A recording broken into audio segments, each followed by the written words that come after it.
देश के कोने कोने से आए हुए मेरे किसान भाइयों, बड़े बुजुर्गों, नौजवान साथियों, सबसे पहले आप सबको हाथ जोड़ के राम राम, सत श्री अकाल, आदाब।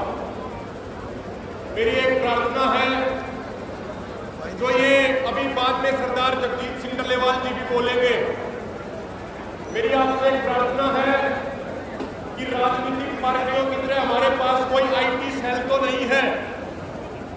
हमारे तो योद्धा भी आप लोग हैं, हमारी आईटी सेल भी आप लोग हैं, हमारे सब कुछ आप लोग हैं।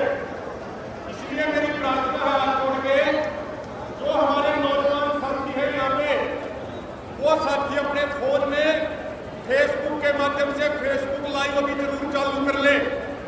जिन साथियों के पास फोन है वो अपने अपने फोन के माध्यम से फेसबुक लाइव जरूर चालू कर ले, ताकि हमारी आवाज, हमारी बात देश के, दुनिया के कोने कोने तक जा सके।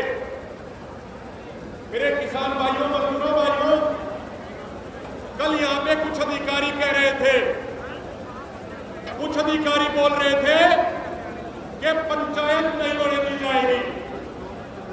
वो कह रहे थे पूरी ताकत लगाएंगे, तुम्हारी पंचायत नहीं होने देंगे। यहाँ पे कुछ साथी कह रहे थे, अभी कुछ साथी कह रहे थे मेरे से आके, हमारे पंजाब के जो साथी लेट आए, उन्होंने कहा कि भाई साहब यहाँ पे अच्छे से साउंड का और स्टेज का तो इंतजाम आपको करना ही चाहिए था। हम बिल्कुल मानते हैं, जिसको हमने टेंट के लिए और साउंड के लिए कहा था, उसको पुलिस वालों ने थाने में बुला के उनको ये कहा कि अगर अपना काम धंधा इस इलाके में करना है तो इस पंचायत स्थल के पास नहीं दिखोगे। वो मजदूर भाई जो अपनी दिहाड़ी करके अपने परिवार का पेट पालते हैं, उनको डरा के, धमका के हरियाणा की भाजपा सरकार के इस प्रशासन ने उनको तंग किया, परेशान किया। मैं उन अधिकारियों से एक बात कहना चाहता हूं, आप लोग कह रहे थे कि पंचायत नहीं होने देंगे। हमने आपको कल लिख के बताया था कि पंचायत भी होगी, और 5 अक्टूबर को ये हरियाणा का किसान मजदूर समाज अपनी वोट के चोट के माध्यम से इस भारतीय जनता पार्टी की जड़ें उखाड़ फेंकने का काम हरियाणा से करेगा। और उसके बाद जिन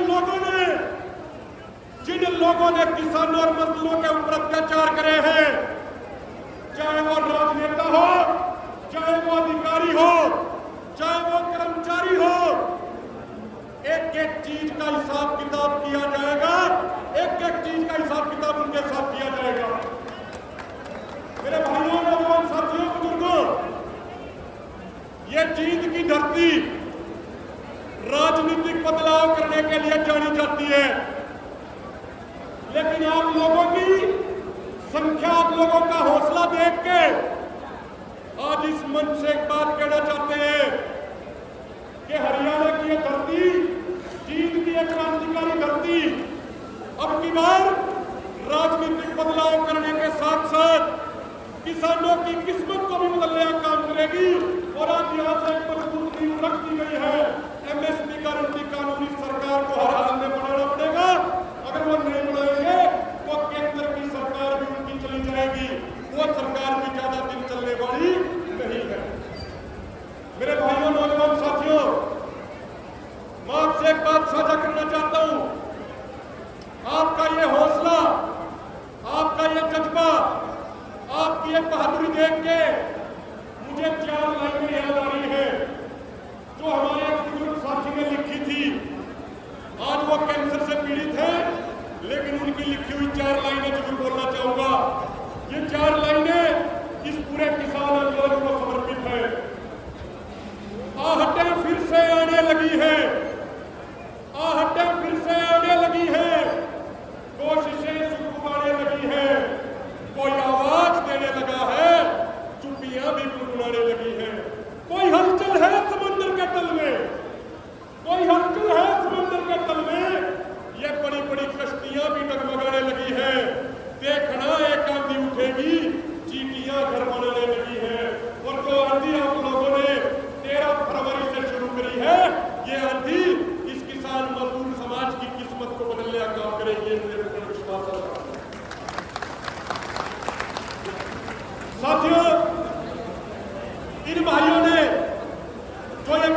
भाई हैं, जब भी अपना आंदोलन हम करते हैं, जब भी कोई पंचायत हम करते हैं, तो ये पुलिस वाले भाई राजनेताओं के इशारे पे अक्सर धारा 144 लगा के हमारे ऊपर जुल्म करने का काम करते हैं। मैं हरियाणा के तमाम किसान भाइयों से हाथ जोड़ के और सिर झुका के ये प्रार्थना करना चाहता हूं कि ये कहते हैं ना कि भाई 5 लोगों से ज्यादा इकट्ठे नहीं होने देंगे, धारा 144 लग रही है, तो मेरी हाथ जोड़ के प्रार्थना है कि 5 अक्टूबर को जब आप वोट डालने जाओ तो किसी भी गांव से 5 से ज्यादा वोट बीजेपी को नहीं डालनी चाहिए। वोटों के दिन बीजेपी के लिए धारा 144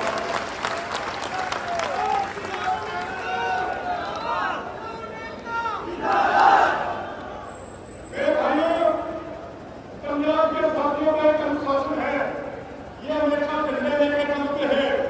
हम भी इनसे ये बात सीख रहे हैं। हमारे हरियाणा वाले भाइयों को झंडे साथ रखने की एक को उनको आदत नहीं है, तो 5 अक्टूबर को बीजेपी के लिए वोटों लेकर भूलवाने का काम करोगे या नहीं करोगे, एक बार नारे के माध्यम से, ताकि नरेंद्र मोदी जी को आवाज सुन जाए दिल्ली में। इतने जोश और इतने जज्बे के साथ नारे लगाने हैं ताकि उनको पता लगेगा कि 5 अक्टूबर को किसी भी गांव से 5 से ज्यादा वोट बीजेपी को नहीं मिलेगी। एक बार हाथ ऊपर करके नारे लगा दो, किसान एकता, किसान एकता, मोदी सरकार, मोदी सरकार, बीजेपी सरकार।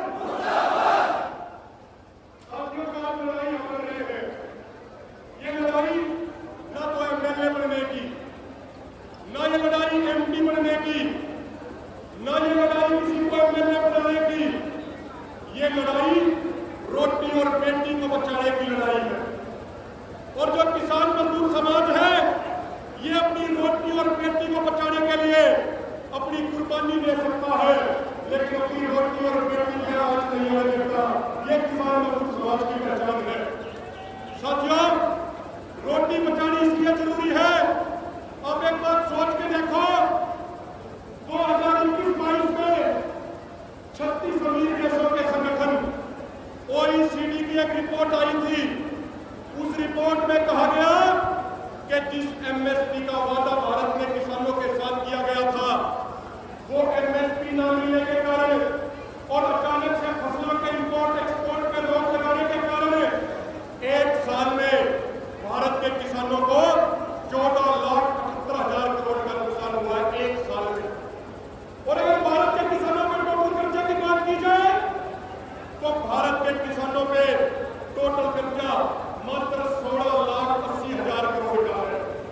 यानी अगर 1 साल जिस MSP का वादा आपसे किया गया, अगर 1 साल अचानक से फसलों के इंपोर्ट एक्सपोर्ट की पॉलिसी न बदली जाए तो 1 साल में भारत के किसानों का सारा कर्जा उतर जाएगा।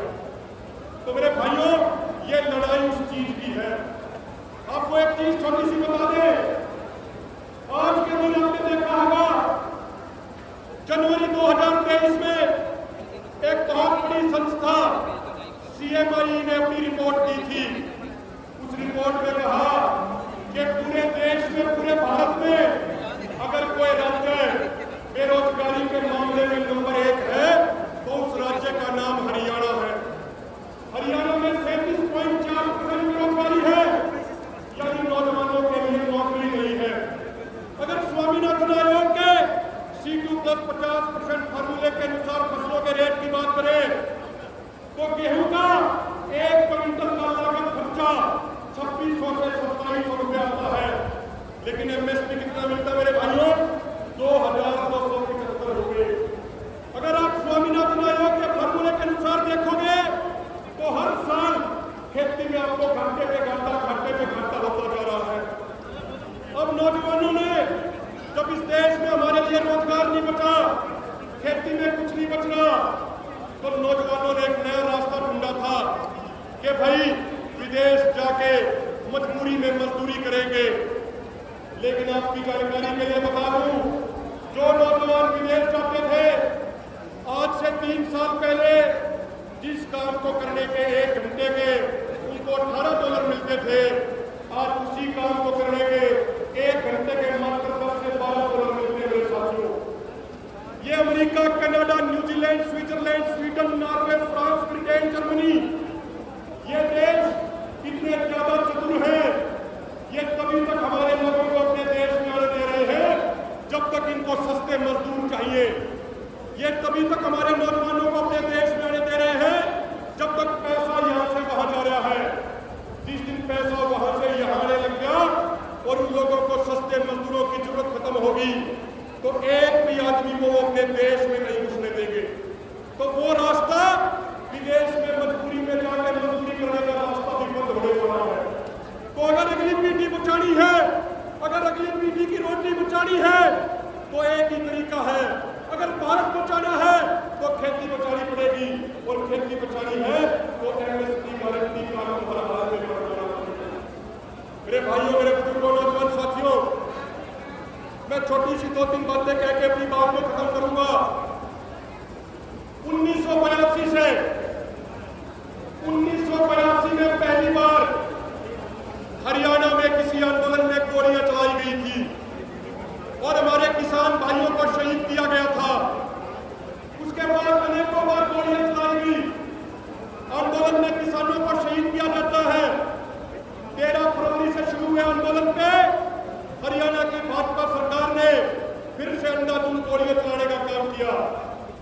मेरे भाइयों, आपको पता है कि ये गोलियां जो पिछले 42 साल से चलाई जा रही है आंदोलनकारियों पे, ये क्यों चलाई जा रही है आपको पता है? वो इसलिए चलाई जा रही है मेरे भाइयों क्योंकि आज तक किसी गोली चलाने वाले को सजा नहीं दिया पाए। 1982 में भाइयों पहली बार हरियाणा के किसान को गोली मारकर शहीद किया था। 1982 में पहली बार। अगर उसी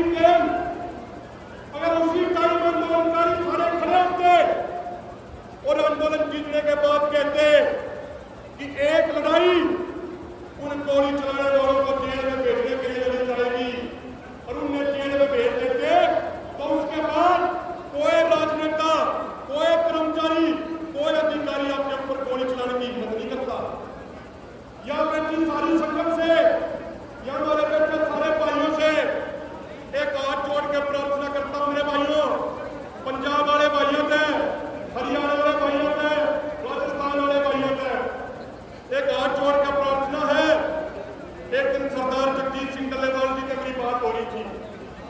रात के 12:30 बजे हम सिर्फ 2 व्यक्ति बैठे थे और हमारी एक बात चल रही थी कि जिस दिन एमएसपी गारंटी कानून वाला आंदोलन जीत लेंगे ना, इस भाईचारे के सहयोग से उसके तुरंत बाद इसका भी बड़ा एक आंदोलन खड़ा करा जाएगा जिसका एकमात्र एजेंडा ये होगा जिसने गोली मार के हमारे भाई सुखकरण सिंह को शहीद किया, जिन लोगों ने प्रीतपाल सिंह को बोरी में बंद करके पीटा, 8 जगह पर उसकी हड्डी तोड़ दी, जिन लोगों ने हमारे भाई सुरेंद्र सोमरी को गोली मारी, जिन लोगों ने हमारे भाई जगवीर मेरवाल को गोली मारी, जिन लोगों ने हमारे 433 भाइयों को घायल किया, उन लोगों को जेल में भेजवाने के लिए एक बहुत बड़ा राष्ट्रीय सदन का आंदोलन खड़ा किया जाएगा जिसमें आप सबके सहयोग की जरूरत है।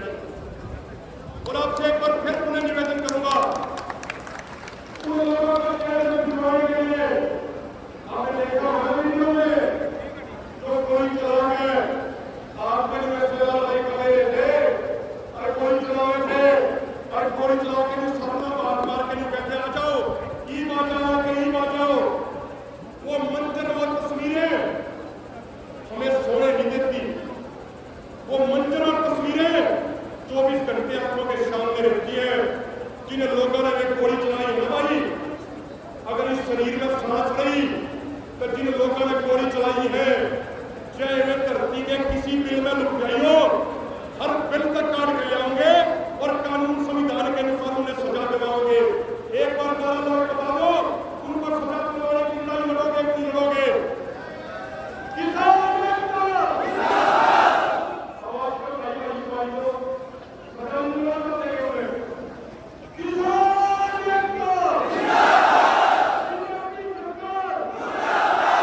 मारकर जिसकी हड्डी तोड़ दी, उस नवदीप कल्पेना को मत भूलो मेरे भाइयों, जिसको गिरफ्तार करके 3rd डिग्री का टॉर्चर किया गया था।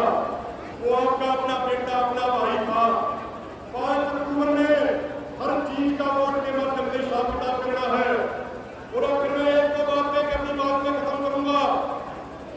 साथियों, 5 अक्टूबर को जब हरियाणा वाले वोट डालने जाओ तो इस बात में याद रख लो कि राज्य में पिछले 10 साल तक वो लोग बैठे हैं जिन्होंने पिछले आंदोलन में 48,000 झूठे मुकदमे करे थे।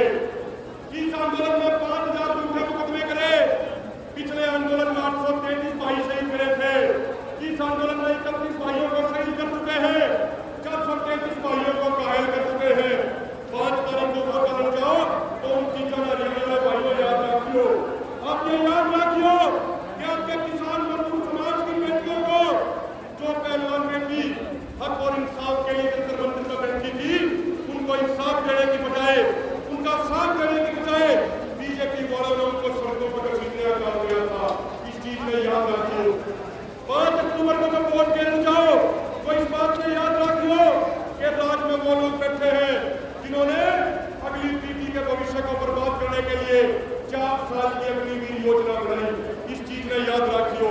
इस चीज में याद रखियो, राज्य में वो लोग बैठे हैं जिन्होंने हरियाणा के भाईचारे को तोड़ने का काम किया। मजदूरों को गुलाम बनाने के लिए 4 नए लेबर कोड ले गए। मजदूरों के लिए मनरेगा का बजट 4,500 करोड़ रुपया घटा दिया। इन चीजों ने याद रखियो, क्योंकि जो समाज अपने ऊपर हुई जातियों को भूल जाया करे, उस समाज का आने वाले टाइम में बारिश कोई नहीं बचा सकता। जो समाज अपने ऊपर हुई जातियों ने भूल जाएगा, उस समाज को आगे बर्बाद होने से कोई नहीं बचा पाएगा।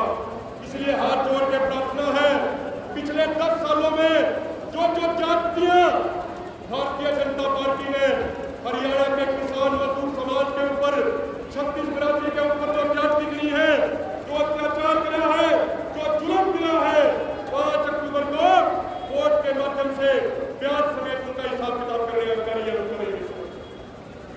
अंत में एक बात कह के अपनी वाणी को विराम दूंगा। साथियों, जिन लोगों ने किसानों मजदूरों के ऊपर जाति गिरी है, जिन लोगों ने किसानों मजदूरों को शहीद किया है, उनसे अगर बदला लेना है तो बदला लेने का पहला कदम होगा कि 5 अक्टूबर को हरियाणा में बदलाव करें। जब बदलाव होगा उसके बाद आगे बदला लेने के लिए आगे लड़ाई लड़ी जाओगी। अंत में कुछ नारे लगवा कर अपनी बात में मैं यहीं पर खत्म करूंगा और एक हाथ जोड़ के प्रार्थना जरूर करूंगा। जितने ध्यान से, जितने प्रेम और जितने स्नेह के साथ आप लोगों ने मुझे सुना है,